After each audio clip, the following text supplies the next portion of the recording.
Merci, Monsieur le Président. Monsieur le Président directeur général, Michelin, leader mondial du pneu, se positionne sur les activités à très forte valeur ajoutée en France en pratiquant une politique sociale qui se veut à la pointe.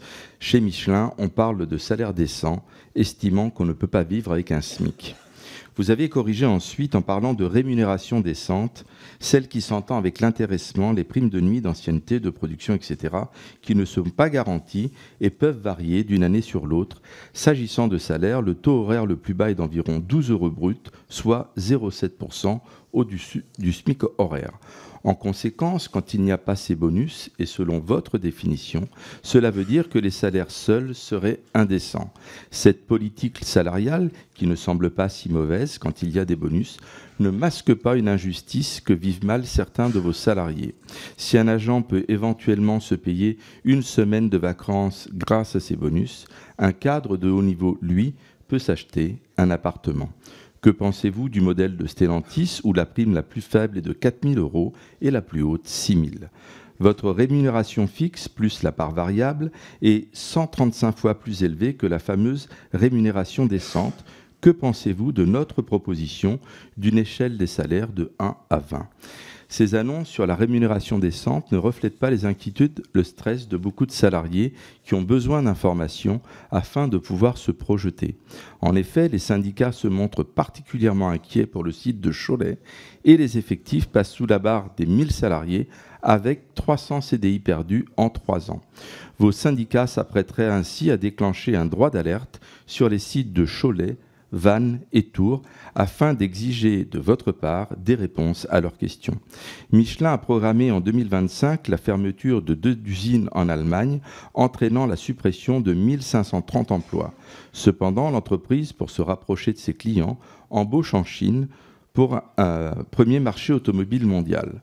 Monsieur le Président directeur général, dans un monde mondialisé, pour rester numéro 1, le prix à payer n'est-il pas toujours le moins-disant salarial, la flexibilité des horaires, des conditions de travail avec un temps toujours plus contraint qui pousse à être au plus près de la demande, qui pousse à supprimer les stocks et, in fine, qui pousse les salariés au burn-out.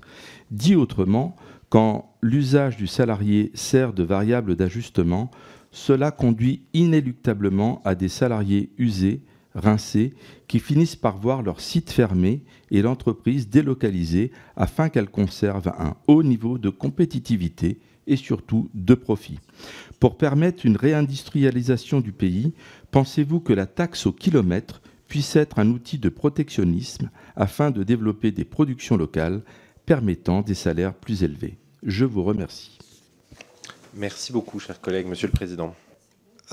Donc là, il y a beaucoup de choses. Premier élément de réponse sur la répartition de la valeur. Nous sommes très sensibles à la question de la répartition du résultat.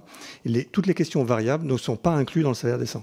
Donc tout cela vient en plus. Bien sûr, pour avoir droit à des primes et il faut générer du résultat. Et donc derrière, mais nous sommes très sensibles à cette question-là. Et effectivement, nous avons une question autour de... donc nous élaborons et nous améliorons en permanence nos systèmes de rémunération variable.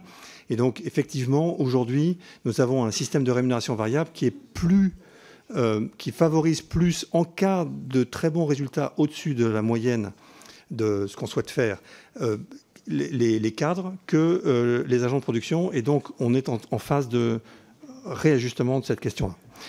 Sur la question des rémunérations, ce que je peux dire, c'est que ma rémunération, d'abord, est très élevée, mais qu'elle est plafonnée dans toutes les dimensions.